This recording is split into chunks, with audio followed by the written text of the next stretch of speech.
our top 6. Congratulations, Miss Binyan, candidate number 8, Donna Ray Carillo.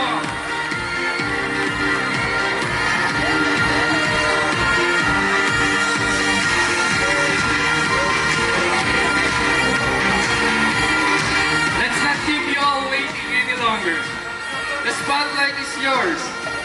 Miss Binyan, candidate number 10, Maria Elena Audrey Antonio.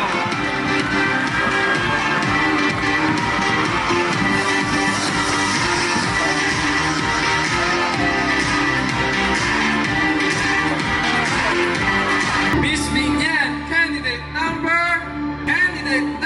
12, Rosette Lumaterer.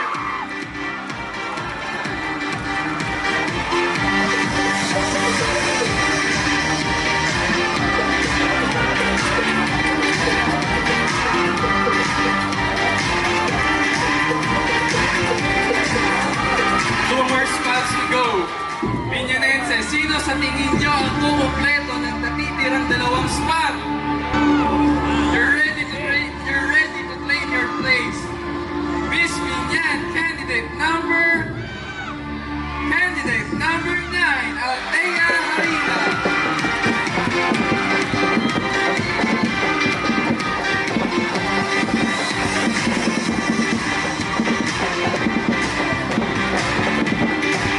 Finally, to complete our top 6 finalists. Yes, last one.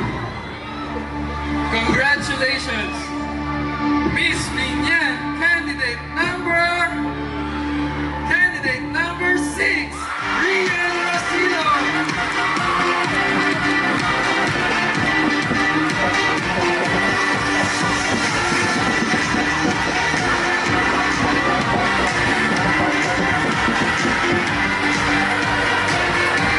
Congratulations to all Miss Binyan finalists. You have proven your strength, intelligence, and beauty. The road to the front is still long, but this is just the beginning. To all our finalists, whether you make it to top 6 or not, we salute your courage, determination, and heart. This is the Mr. and Miss Binyan, your top 6 finalists.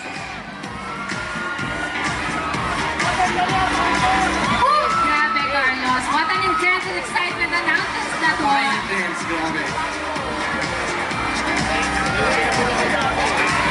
Once again, congratulations to our top 6 Mr. and Miss Binyan 2025 finalists. You have all proven yourself in every challenge.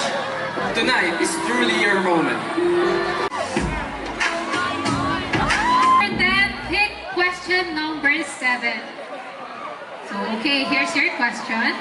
Despite the laws against illegal logging and mining, environmental degradation continues in many parts of the country. What do you believe is the biggest barrier of effective environmental protection, and how can we overcome it? So, do you want to say it in Filipino? Okay. So, sa kabila ng pagkakaroon ng mga batas laban sa iligal na pagtotroso at pagmimina, patuloy pa rin ang pagkasira ng kalikasan sa maraming lugar sa bansa. Ano sa tingin mo ang pinakamalaking hadlang at epektibong pangangalaga sa kapaligiran, at paano natin ito malalampasan? Maraming salamat po sa napakagandang katanungan. Bilang isang Binyanense, at gagamitin ko ang pagkakataon na to upang sabihin sa nakararami na kailangan natin simulan sa ating mga sarili. Disiplinahin na natin ang ating mga sarili at huwag tayong magtapon kung saan-saan. Simulan natin sa ating tahanan. Sa simpleng pagtatanim ng halaman, maaari nating mapalitan ang lahat ng mga napuputol ng mga iligal na mga nagbi-business na kung saan nakakaapekto sa ating kalikasan. Kung gusto natin magkaroon ng magandang kinabukasan, sisimulan natin sa ating mga sarili. Simula ngayon, inahanyayahan ko ang lahat na maging disiplinado tayo at protektahan ang ating kalikasan.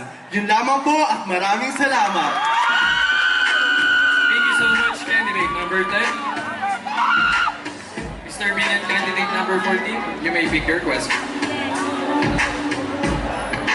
Okay, so candidate number 14, pick question number 1. So this is the question.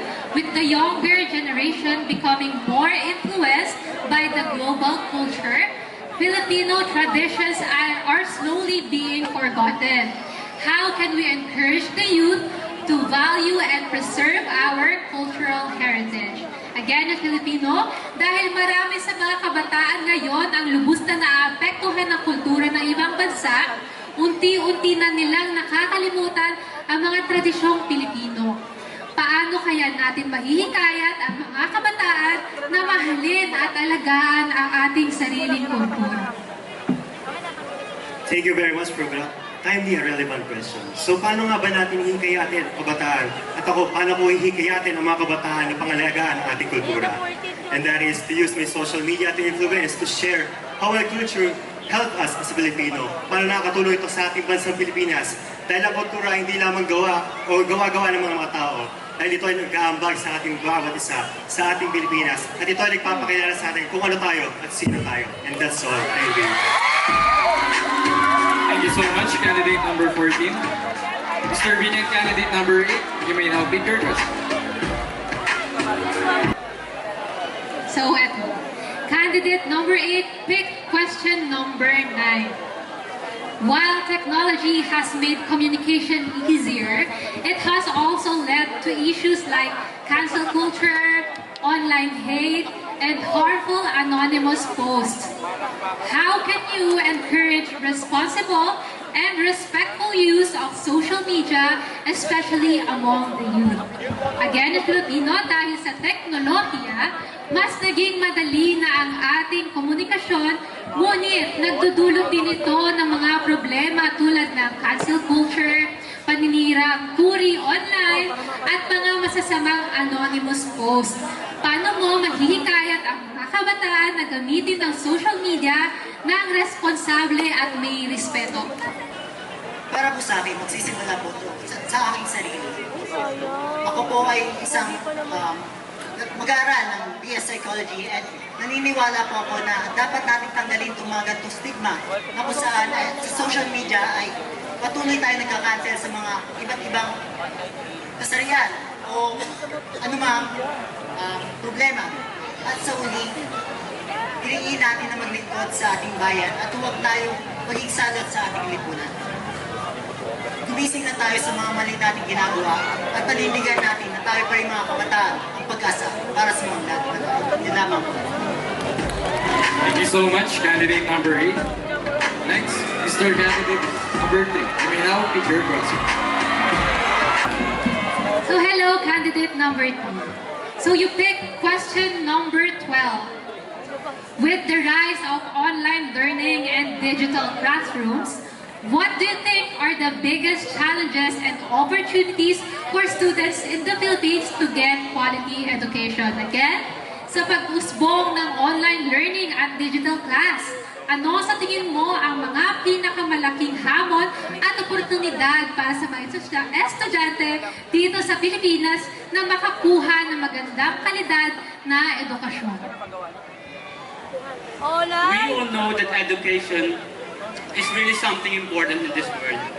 And as an advocate of quality education, in accordance with United Nations Sustainable Development Goals number 4, it is very important that we prioritize our education because life without education is difficult and opportunities is limited. And through that, I do believe that one of the challenges of us as students in the quality of education is in equal access to opportunities, basic services, and quality education. That's why I believe, as for Mr. Binyan, 2025, education is the key that unlocks the door to endless possibilities. Thank you so much, Mr. Binyan, candidate number 3. Mr. Binyan, candidate number 7, you may now pick your question. Hello, candidate number 7. So you pick question number 11. We celebrate Women's Month, Pride Month, and other awareness events to promote equality and inclusion. Do you think true gender equality through these observances have been achieved in our society? Why or why not? Ibinagdiriwang natin ang buwan ng mga kababaihan, Pride Month at iba pang mga selebrasyon para sa pagkakapantay-pantay at pagtanggap. Sa tingin mo ba ay narating na natin ang tunay na gender equality dahil sa mga ito? Bakit o bakit hindi? Salamat po sa napaganda nung. Para sa akin, hindi pa natin na-achieve ang gender equality. Dahil sa aking pagtanda sa aming barangay, marami akong nakasalamuhang miyembro ng LGBT. At karamihan dito ay naging aking matalik na kaibigan. At nasaksihan ko kung paano sila madiskrimina ng ibang tao. Nakakarinig sila ng mga salitang hindi dapat natatanggap ng kahit sino man. Pagmasdan na lang natin itong patimpalak na ito. Napapaligiran tayo ng mga miyembro ng LGBT. Mula sa Bichato staff, sa aming mga organizer, at lalong-lalo na sa mga tumulong sa aming mga handler, makeup artist, pasarela trainer at sa mga talent. Ito ay nagpapatunay na sila ay may malaking ambag sa kultura, kaya hindi dapat natin silang husgahan. Isulong ang SOGI Bill, patas na karapatan para sa LGBT. Mabuhay Binyan! Thank you so much, Mr. Binyan, candidate number 7. Mr. Binyan, candidate number 11. So, hello, Mr. Binyan, candidate number 11. You pick question number 6. Climate change is causing more frequent droughts and typhoons, which greatly harm our farmers and reduce crop production. As a future leader, how would you help our farmers adapt and protect their crops against these challenges? Dahil sa climate change, mas naging madalas ang tagtuyot at bagyo na labis na nakakaapekto sa ating mga magsasaka at sa kanilang ani. Bilang isang potensyal na leader, paano mo matutulungan ang mga magsasaka na makaangkop at maprotektahan ang kanilang pananim laban sa mga hamong ito? Good evening, Binyan. Firstly, I would like to state that I would coordinate with the government or Bichato and any reliable organizations. Firstly, we would like to educate farmers regarding the climate change and its effects on their crops.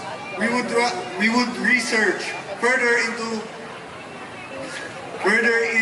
crops that can resist drought and dryness and can withstand typhoons, winds, and further disasters. We would create new irrigation systems, and we would further development of our agriculture stations. For our agriculture is one of the founding pillars of our nation. That is all. Thank you. Thank you so much, candidate number 11. And there you go, that was our top 6 finalists. Okay, so first up, candidate number 4, please speak your question. So, candidate number 4, you pick question number 10. Recently, a famous pop star with a group of wealthy and privileged individuals made headlines by traveling to space as part of a commercial space flight. What are your thoughts on this kind of space tourism, and how do you think it affects public interest in science and space exploration? Again, kamakailan isang sikat na pop star kasama ang ilang mayayamang individual ang nagpunta sa kalawakan sa pamamagitan ng isang commercial space flight. Ano ang palagay mo tungkol dito at paano kaya ito makakaapekto sa interes ng mga tao sa agham at mga pag-aaral tungkol sa kalawakan? Maraming salamat po. Bilang isang kandidata at isang mabuting nursing student, I believe na ang agham at ang pag-aaral tungkol sa kalawakan ay napakamagandang halimbawa sa ating mga kababaihan at sa mga kalalakihan. Dahil ang pag-aaral tungkol sa kalawakan ay ipapakita natin sa lahat ng mamamayan kung gaano ganda ang ating kalawakan, at kung ako man ay makakapunta roon, ang aking sasabihin sa kanila ay ang kalawakan ay isa sa pinakamagandang nakita ko. At ayon ang ating kaligtasan. Yun lamang po. Thank you so much, Miss Binyan candidate number 4. Miss Binyan candidate number 8, you may now take your question. Hi, candidate number 8. So you pick question number 5. The Philippines imports a significant portion of its rice despite being an agricultural country. What do you think are the root causes of this issue, and how can we support our local farmers to achieve rice self-sufficiency? Again, sa kabila ng pagiging agricultural na lupain ng Pilipinas, umaangkat pa rin tayo ng malaking bilang ng bigas. Ano sa tingin mo ang dahilan nito, at paano natin matutulungan ang mga lokal na magsasaka para maging sapat ang produksyon ng bigas dito sa bansa? Thank you po. Unang-unang po sa lahat, ang lokal na magsasaka para magkaroon ng sapat ng produksyon ng bigas dito ay masasabi kong hindi talaga ganun kasapat. Dahil hindi rin po ganun sapat yung kanilang mga hindi rin po sapat yung kanilang mga nakukuhang sweldo para po sa kanilang trabaho or sapat na trabaho. At sa tingin ko po ang dahilan nito ay dahil hindi po nabibigyan ng sapat na sweldo ang mga magsasaka.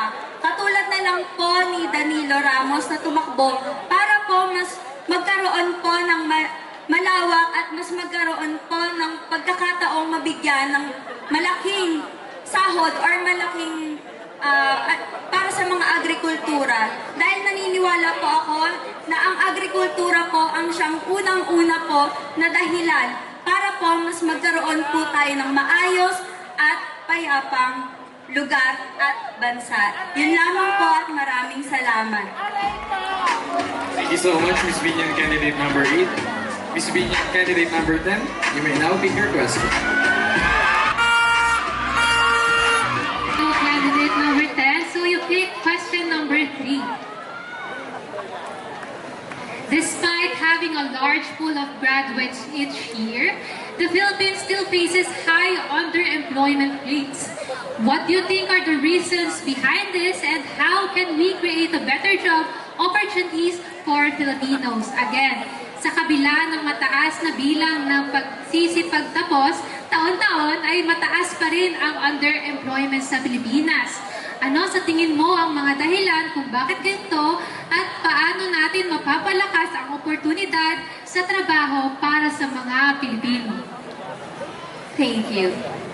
I do think the reason of unemployment rates here in the Philippines is lack of opportunities for our co-Filipinos. And I do believe that our main thing that we can do is to give a chance for other Filipinos to have these opportunities, and for the governments to give us more opportunities to this kind of problem. Because I do believe that if we support our co-Filipino and we support the local, we give the opportunities to every Filipino, we will have a more higher economy and will give us a more better place in the Philippines. Thank you.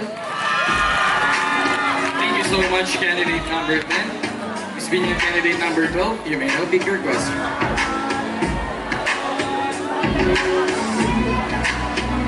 Yes, hello candidate number 12, you pick question number 4. So, with the rise of automation and artificial intelligence, how many traditional jobs are at risk of becoming obsolete? How should the government and the youth prepare for the future of work? Dahil sa pag-usbong ng automation at artificial intelligence, maraming tradisyonal na trabaho ang nanganganib mawala. Paano dapat maghanda ang gobyerno at ang mga kabataan para sa kinabukasan ng trabaho? I believe it is not about choosing over one over another. It is all about balancing. AI has a disadvantage and advantage. We must know our limitations to with the use of AI, because I believe that if we have a balanced use of it, we can make a positive change, because at the end of the day, making a difference is all about inspiring others and striving for a better future. Thank you. Thank you so much, Miss Binyan candidate number 12. Miss Binyan candidate number 9, you may now take your question.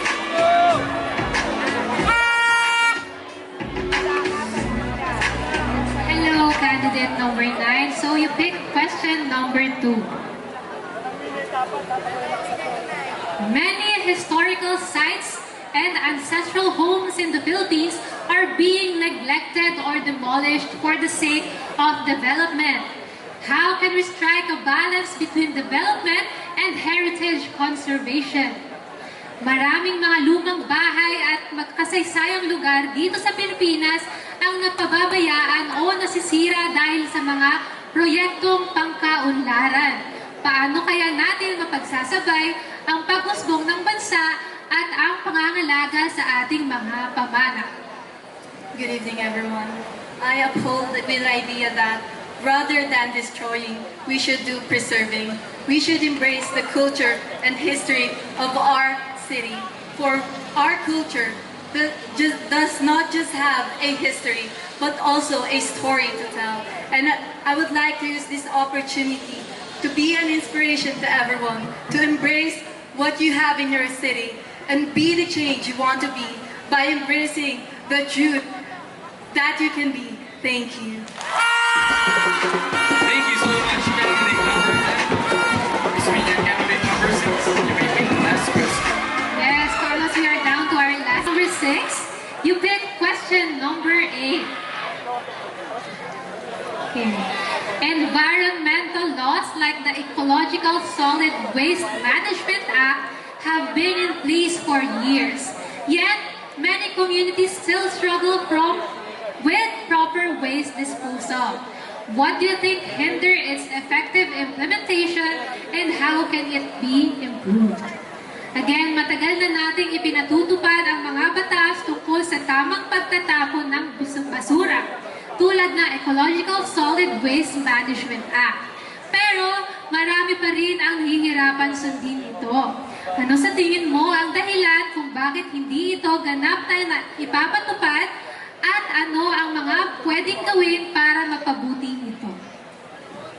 Sa tingin ko, kaya hindi ito nasusunod ng karamihan dahil hindi maayos o hindi maganda, hindi na ituturong maayos kung paano ito gawin. At siguro sa ibang barangay, hindi rin ito nabibigyan ng pansin, kaya ang ibang barangay ay walang tapunan ng maayos na basura, walang truck ng basura, and ayan ang dahilan. Kaya sa tingin ko, dapat na mas dagdagan yung place or mga dapat paglagay ng basura, and dapat rin na ang solusyon dito ay mag-recycle tayo ng mga gamit. Dahil ang pag-recycle ng mga basura ay sobrang nakakatulong sa Pilipinas. Dahil alam naman natin, sabi nga sa tanong, na napakaraming basura sa ating bansa. Kaya dapat nating tulungan ang ating sarili, dapat nating isipin ang kapakanan ng ibang tao, na dapat isipin ang bawat pagtapon ng basura ay nakakasira ng buhay ng ibang tao. Dahil ang basura ay nakakapagsanhi ng baha, at ang bahang yun ay nakakasanhi ng sakit sa ibang tao. Kaya sa tingin ko, ang pagtapon ng basura ay dapat nasa tamang lalagyan at nasa tamang tao at nasa tamang pagtuturo sa bawat isa. And thank you. Thank you so much, Miss Binyan candidate number 6.